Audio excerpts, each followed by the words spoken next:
Man, it is finally time. Also, it was a lot closer to my microphone than I thought.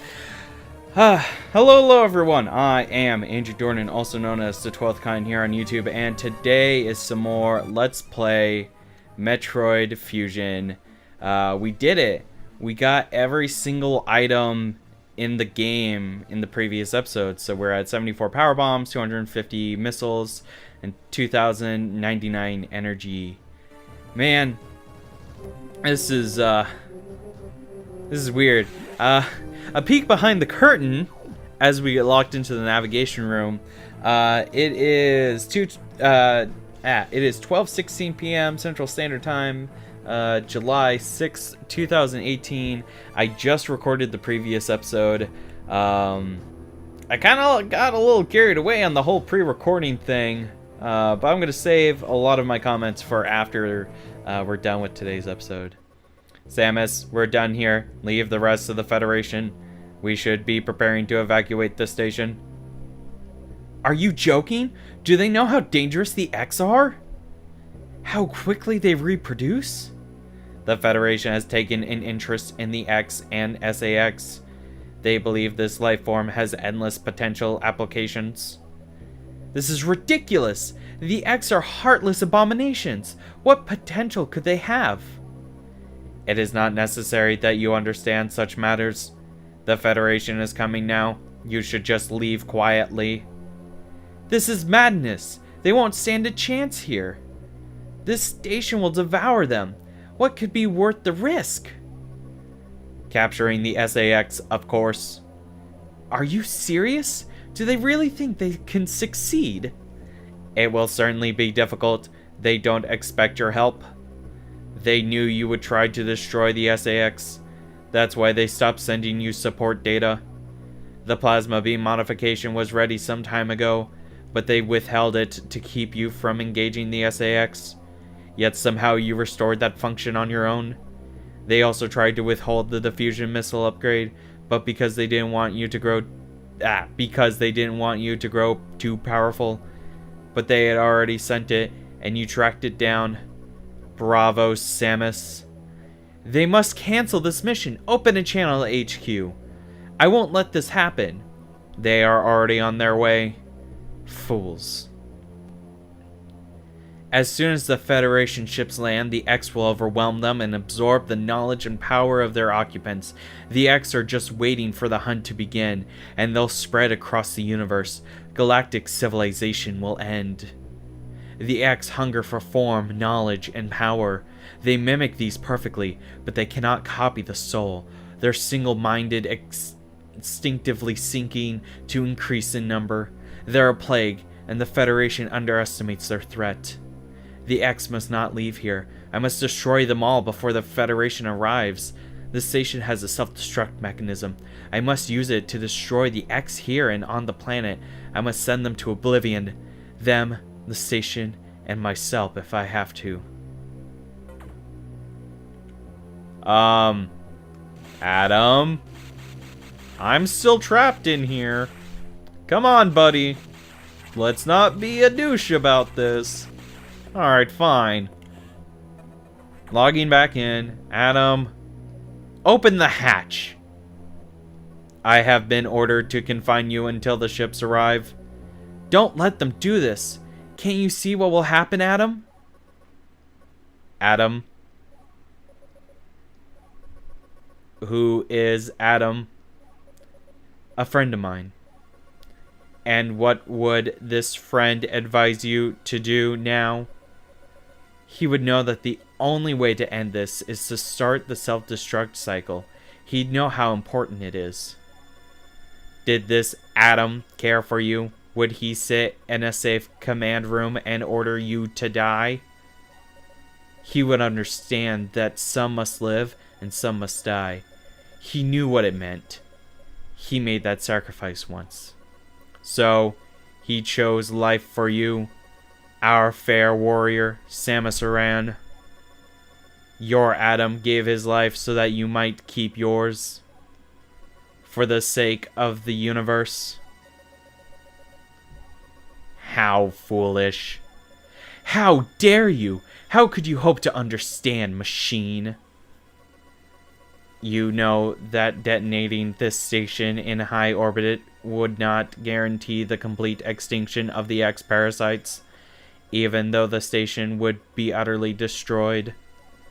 You would only succeed in removing the one obstacle to the galaxy's ruin, yourself. You would ignore this simple fact and choose death. When Adam decided who would live, he chose incorrectly.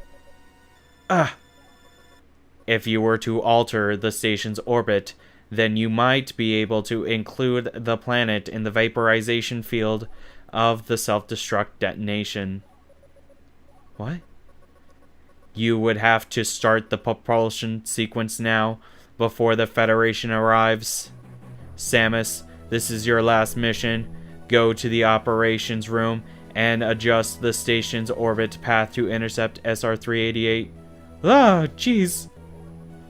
Then return to your ship and escape. Move quickly and stay alive. That's an order. Any objections, lady? My headcanon for the ship's computer is that Adam found, like, his spirit found his way to the station and went, you know, this robot's a butthole. I think I will, I think I'll, possess it. So that way, I can say, any objections, lady, one last time. You know, for the good old sakes. There we go. Take that. We took serious damage from that one guy, just from him, like, spawning right on top of us. Haha! Take that. I took my anger out on that thing. Alright, so now we are here, and we need to make our way all the way up. And I think we're going to go ahead and cut this part out, just because you've all seen Sector 1 through and through. And the main point is to get back to the hub. Alright, so I'll see you when we get to the hub. Alright, see you guys then. Alright, now that we're back up in the hub world, we can... Oh, that was weird. I got caught on the corner. Did you guys see that? It was weird. It was almost like something happened and it was just like the character model like started glitching out. I was like, Samus, are you okay there? And it fixed itself like a few frames later. I was like, oh, okay, never mind. Everything's okay. Alright. Man, this is it. We are heading to operations. We are finally putting the station into its... I'm about to say lay the station to rest. I'm like, I don't think that really works that way. But we need to head up there, which is the last bit of unexplored space in the hub, just because it was a bit too high up for us to reach beforehand. And so, yeah. Also, you may have noticed I stopped by a recharge station just because it was right there before the save room and the navigation room of Sector 1. And so I decided, you know, might as well take care of that. All right, so let's jump up this elevator. No, let's go up this elevator to operations deck. And I'm gonna create a restore point right here. I recommend that you guys do as well. So we can go through here. And we notice that all these doors are locked. And also this area that we went through the first time, it's completely blocked off. We can't do anything. But we do have a boss fight coming. And I want to show you the easy way to fight it. Just because it's fun in the absurdity, but also it's gonna help you out in the long run if you do this. So what we want to do is we want to get here, and you see SAX falls into this little hallway, and what we do is we use our wave beam because it can go through walls, and we hit the SAX every time it falls in range. And we want to make sure that we line it up so that the SAX gets hit with most of the beam. And the SAX will occasionally jump up onto the platform, and you want to just hit it whenever possible.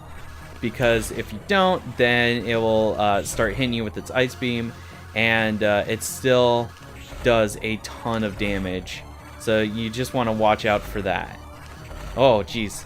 It's getting really, really aggressive and really close. Oh, no, thank you. And as you can see, the SAX is starting to flicker a bit. That means it's low on health. So, yeah, this is, I used to, like, fight it the normal way, the SAX the normal way, and it really took a long time and a few retries. And so this, honestly, I think is very good for new players to learn, just because, you know, it's one of those things that it is a legitimate strategy, first off, and also doing that, just a few hits with the wave beam takes out its evolved form. Its evolved form, I make it sound like a Pokemon. But yeah, now its Core X has appeared, and we can hit it in its eye when it goes to fire, and damage it. Oh, jeez. Alright, do that.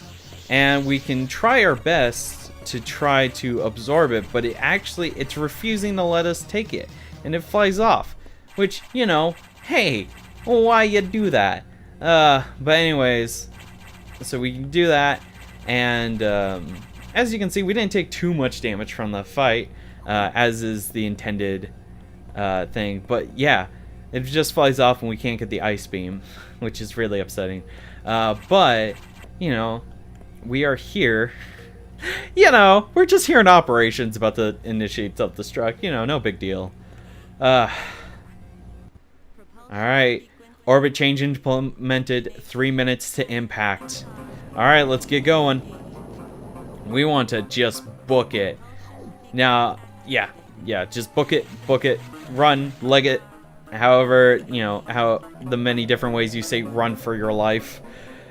Yeah, 3 minutes is not a long time, and we have to get all the way to our ship to get in and board it, and, you know, do pre-flight checklist and all that stuff. You can pause, and it does pause the time limit. I just wanted to get a quick bearings, because as we know, I can't trust my sense of direction at all. And as you can see, Adam is closing doors behind us, being like, don't go that way. You need to keep going the way you're going. Also, save rooms are disabled, because it's like, hey, you should have saved beforehand. Alright, so let's get going. Here we go. We want to run on through here, and this is the way to get to the hangar bay. Drop down here. Oops. It's a drop. Not get stuck. And whoa, this is different. It's all busted up and chewed up, like some large creature has been through here. Is oh, geez, the hangars. This always surprised me that the hangar is always messed up. What the heck? It's an Omega Metroid, guys! Oh gosh, okay. As you can see, none of our weapons are hurting it, and when it hits us, we get knocked all the way down to 1 health. Clock is still ticking. The Omega Metroid roars. Well, what's this? It's the SAX we fought earlier. It's using its ice beam. Maybe is it helping us, or is it just really wanting to destroy the Metroids, which I get that. But no time to dawdle on it. Let's grab the ice beam. Every time the Omega Metroid hits us, it deals 2 tanks worth of damage, and it also stuns us for about a second or two. And basically what we want to do is we want to try to hit it as often as possible, preferably with charged shots, although sometimes it is hard to get the sweet spot. And also, if you're stunned and it hits you, it resets the stun. Also, it will occasionally jump back, which is nice. Okay, take that. Oh, geez, it hit us again. It's dealing massive damage. It's like the giant enemy crab hit in its weak spot for massive damage. Oh, geez. Not okay, not okay. Oh, no. Oh, this isn't good.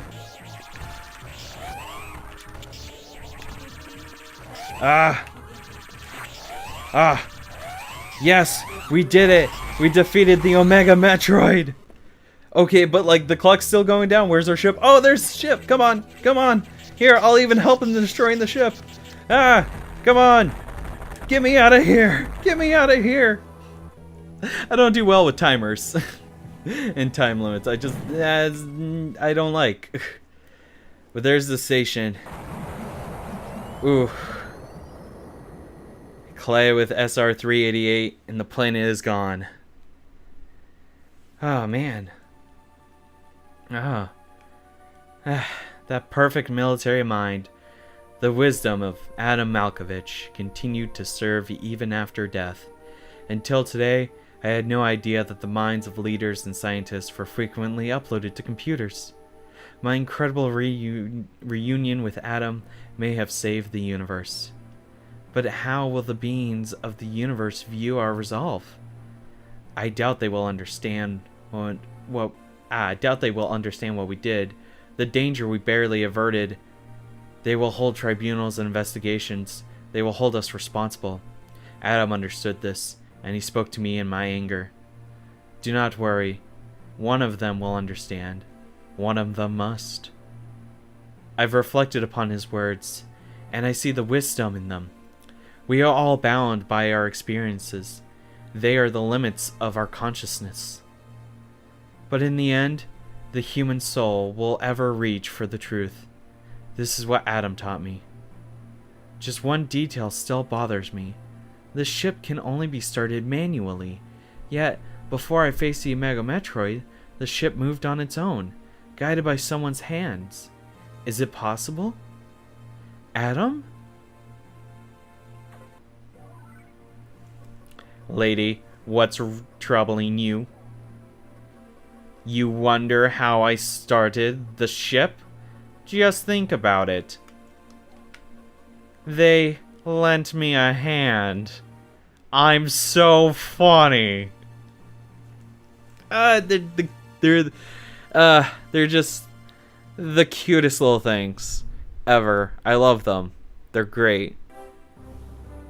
Just that scene right there is adorable. But there we go. That is the end of Metroid Fusion. We got every single item. We talked about my childhood experiences with the game, although I say childhood in air quotes. But yeah, it was definitely a lot of fun. Talked about my own personal headcanons that I had with this game, just to like flesh out the world a bit in my mind. Yeah, there was something that I was gonna overall, I really enjoyed doing this Let's Play. One, because like I said, it gave me a reason to play through the game and get 100% one more time. But also because I really wanted to share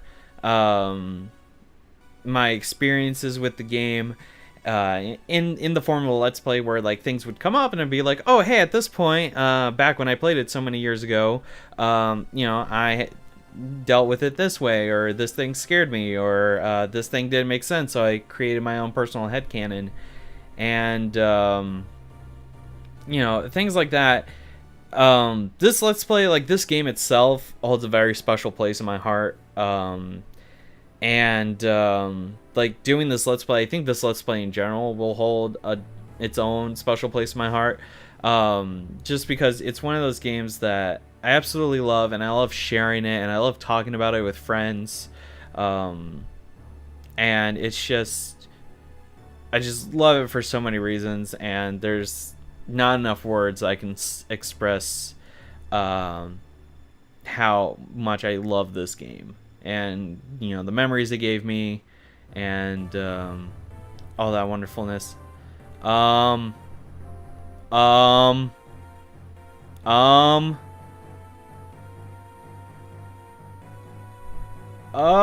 What's our time? Oh, clear time. 3 hours and 56 minutes. Hot dang, we chopped a whole 4 minutes off. Got 100%. I was a little concerned that we didn't get 100%. But here we go. This is our reward for getting 100%. And I got it under 4 hours. Awesome. See you next mission. Yes, you will. Man, this is great. Oh, I remembered one of the things I wanted to talk about. First, we can go in here, go to Metroid Fusion, press start, and here we go. Two little Metroid icons. So as you can see, 3 minutes and 56 seconds, and this was 4:10, so we chopped off about 14 minutes or so off of my previous time, which means, you know, even with me getting lost, I still went through a lot faster than my first time around. And oh, I remembered what I was going to talk about. As you guys remember, when I started this Let's Play, I mentioned that I got a new computer and it made getting videos out a lot quicker. And I'm someone who loves having content pre-recorded, especially if it's something that doesn't necessarily rely on viewer feedback that much or at all. And so I like, you know, sitting down and just producing so many episodes, you know, a week to like cover for like the next week or the week after that. And, you know, just the prospect of like being like, yes, I have like a couple of weeks ahead, or I have 3 weeks ahead, or a full month or a month and a half to keep me covered in the event that something comes up and I'm no longer able to record, like if I go on a surprise road trip or something and I don't have content ready, and what if I run out of content while I'm away. And so just kind of having that ability to produce more in a shorter amount of time was definitely something that I really appreciated with this new computer. Exports that used to take 4 hours now only take 30 minutes at the most. And just being able to like keep producing content, I just, you know, realizing this, I was like, all right, you know, make a note where like at least once every couple of days or so record 2, maybe 3 videos. And it got to the point where, you know, I was like, all right, so I got content covered for this week, I'll record next week's content. And then I kept going every other day. And by the time you're getting this, it should be August 3rd. If, let me pull up a calendar. Yeah, you should be getting this August 3rd. I'm not sure when Back on Battle Brawlers will be done. I want to say it should be done by then. If not then a bit later. Just because when I looked up how long Back on Battle Brawlers should take, it said about 5.5 hours, and we got this game done in 4 hours. So, you know, it's just one of those interesting things where I'm not entirely sure how long it's gonna take, but I think I'll get a pretty good understanding once I start playing some more Back on Battle Brawlers to record more. But right now I have content scheduled all the way through that first few days of August. The only stuff that I can't record in advance are some weekly video challenges I can't record in advance, and obviously the weekly roundups that come out on Sundays. Those have to be recorded the Saturday beforehand. But yeah, so it's just the ability to get all this content ready is nice. I really enjoy being able to have a full schedule with videos that are ready and just watching as they come out slowly over time. It's just something that I really appreciate having the ability to do. And I did pay for this new computer completely out of pocket. I had to like save up for it over a period of time. But yeah, things have been crazy, and I think doing these Let's Plays have definitely given me a little escape from reality. And that's why I wanted to do Back on Battle Brawlers and Metroid Fusion, just because to me they bring me up, like they pick me up. And you know, going through and like 100% and doing all Let's Play, it's so satisfying because one, I've done another Let's Play, and two, I've done another 100% run of Metroid Fusion, which, by the way, is several minutes shorter than the previous practice run, which was shorter than the run before that, which was shorter than the run before that. So just seeing me get faster at the game over time is definitely really satisfying. But I want to end it there because, you know, I've got some other stuff I got to do today, believe it or not. I also have lunch to eat. But yeah, thank you guys so much for watching this Let's Play. Whether you watched it as it was coming out, or you watched it several years in the future, or you were using it as a guide and weren't really listening to the commentary, just thank you for watching. And if I know it sounds really like cheesy and maybe not the best sounding, where, you know, I thank you guys so much and I talk about supporting me on Patreon, but to be honest, I really, you know, if you guys want to support me on Patreon, you can. The lowest tier is $5. I'm thinking about maybe reworking my Discord server so that way there's a $1 tier. So like $1 a month gets you access to like a schedule in the Discord server, and then just kind of reworking everything else. I'm not entirely sure, but I will definitely be doing an overhaul on my Patreon. I also have a Redbubble. That one is just, you know, a one-time thing. You go on to my Redbubble page, you see a photo that you really like, you can click on it and see what products you can put that on, and then you can order that. And then also I wrote a book, a really short book. You can check that out in the description below. But yeah, that's it. Thank you guys again. I can't say it enough. Thank you guys so much for watching, and I will see you guys in the next episode of Bakugan Battle Brawlers, because I'm pretty sure that will still be going on for another week, and then whatever the next main Let's Play is, I haven't decided yet, and you should be seeing it pretty soon. All right, see you guys then. Bye bye.